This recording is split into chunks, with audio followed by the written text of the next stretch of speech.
সফল প্ৰাৰ্থীৰ সংখ্যা 1,45,664 লৈ বৃদ্ধি পালে।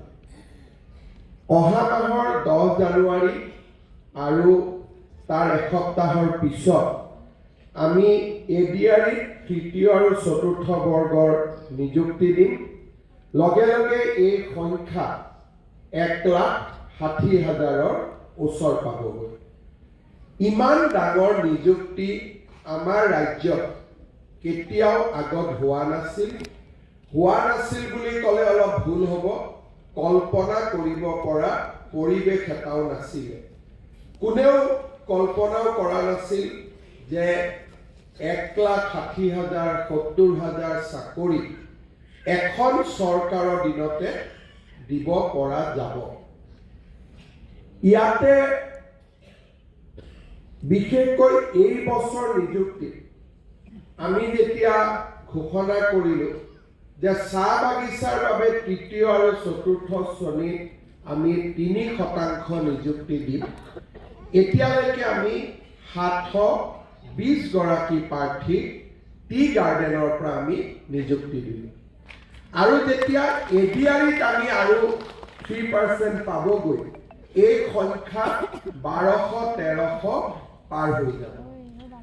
আজি আমাৰ চাহ বাগিচাৰ সমাজখনে যদি এই 3% ৰিজাৰ্ভেশ্যন নাথাকিলেহেঁতেন, আজি আমি ইয়াত 216 গৰাকী বহি আছো। ইয়াৰ ভিতৰত মেক্সিমাম 20 বা 25 গৰাকীয়ে OBC হিচাপে মেৰিটত আমি চাকৰি পালোঁ। কিন্তু আজি অসম চৰকাৰে লোৱা সিদ্ধান্তৰ বাবে আমি 214 গৰাকী প্ৰাৰ্থী অকল চাহ জনগোষ্ঠী আৰু আদিবাসী সম্প্ৰদায়ৰ পৰা আজি আমি নিযুক্তি পত্ৰ দিব পাৰোঁ।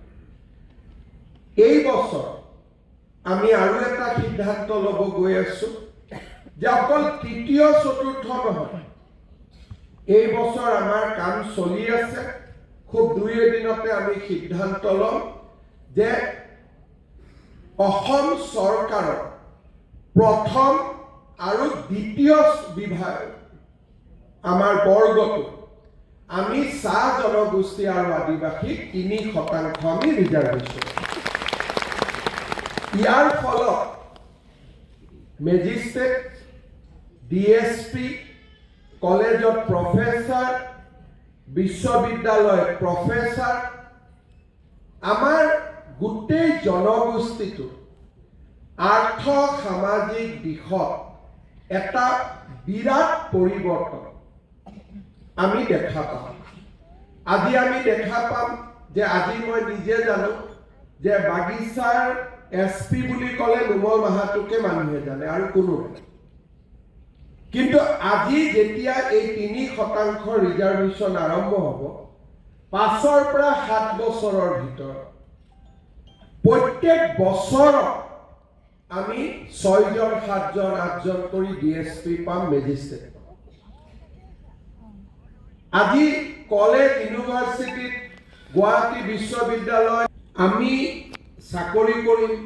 বহুতে ভাবিব যে নহয় এতিয়া আমিতো টাউনতে থাকিব লাগিব, চাকৰি পালোঁ যেতিয়া আৰু বাগানটো আৰু ক'ত থাকিম। আৰু মাজে মাজে আমাৰ বাগানৰ সংগঠনবিলাকে মোক কয়, ছাৰ বাগানৰ কোঠাত চাকৰি কৰি এজন ডাক্তৰ বাগানত কাম কৰিব নোখোজে। যি নহওক, বাগানৰ লগত সম্পৰ্ক আৰু বাগানৰ হস্পিটাল, বাগানৰ ব্যৱস্থাত যদি আমি পষ্টিং পাওঁ, তাক কোনেও বেয়া পাব নালাগে, তাক আমি আদৰিব লাগে। কিন্তু এটা কথা মই কওঁ যে দেউতা মাৰ প্ৰতি দায়িত্বটো যাতে কোনেও এৰি নিদিয়ে। কাৰণ আমি নিজেই জানো যে আমাৰ দেউতা মায়ে আমাক কেনেকৈ ডাঙৰ কৰিছে। চাহত চেনি নাখায়, নিমখ মিহলি কৰি নিমখীয়া চাহ খাই পেলাই আমাক ডাঙৰ কৰিছে। বাগানত পাত তোলে, চালানটোত নোপোৱালৈকে চালানটোত গৈও ক'তো ভাল কৰি মুখখন ধোৱাৰো ব্যৱস্থা নাথাকে। কেতিয়াবা প্ৰয়োজন হ'লে অকণমান বাথৰুমলৈকে যাওঁ তাৰো ব্যৱস্থা নাথাকে, বাথৰুমত যোৱাৰ সময়ত বাথৰুমত নাযাওঁ, তাৰ ফলত বেলেগ বেলেগ বেমাৰ আৰম্ভ হয়, চাহত নিমখ লগাই খাওঁ, ব্লাড প্ৰেছাৰ আৰম্ভ হয়, ৰাতিপুৱা নোখোৱাকৈ বাগিচাত যাওঁ, 5টাত যাবই লাগিব। যিটো পৰিশ্ৰমে আমাক দেউতা মায়ে ডাঙৰ কৰিছে আৰু আজি আমি আহি আহি এই পৰ্যায়লৈকে পালোহি, আমাৰ দায়িত্ব এতিয়া তেওঁলোকৰ প্ৰতি বহুত বেছি হৈ পৰিল। গতিকে সকলোৱে নিজৰ দেউতাক মাকৰ প্ৰতি যাতে দায়িত্ব পালন কৰে তাৰ কাৰণে মই সকলোকে অনুৰোধ কৰিম।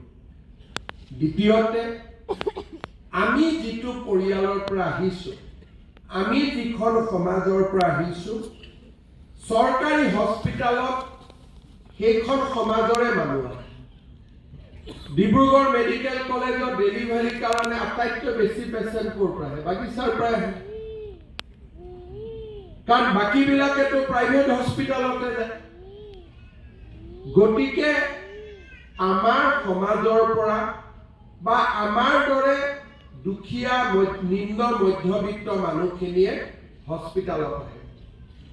তেওঁলোকৰ পৰা, পেচেণ্টৰ পৰা, পেচেণ্টৰ গাৰ্জেনৰ পৰা কোনেও যাতে টকা পইচা নলওঁ আৰু সকলোৱে যাতে যে মোৰেই দৰে এওঁ, যেনেকে কৰবাত আমি জাপানত গ'লো, আমেৰিকাত গ'লো, লণ্ডন গ'লো, অসমীয়া মানুহ এজন দেখিলে মনটো ভাল লাগি যায়, তেওঁ অসমীয়া ময়ো অসমীয়া। তেনেকে যেতিয়া পেচেণ্ট এজন আহিব, দুখীয়া আৰু নিম্ন মধ্যবিত্ত পৰিয়াল, এনেকুৱা ভাবিব লাগে যে মোৰে ঘৰখনৰ মানুহ এগৰাকী আহিছে।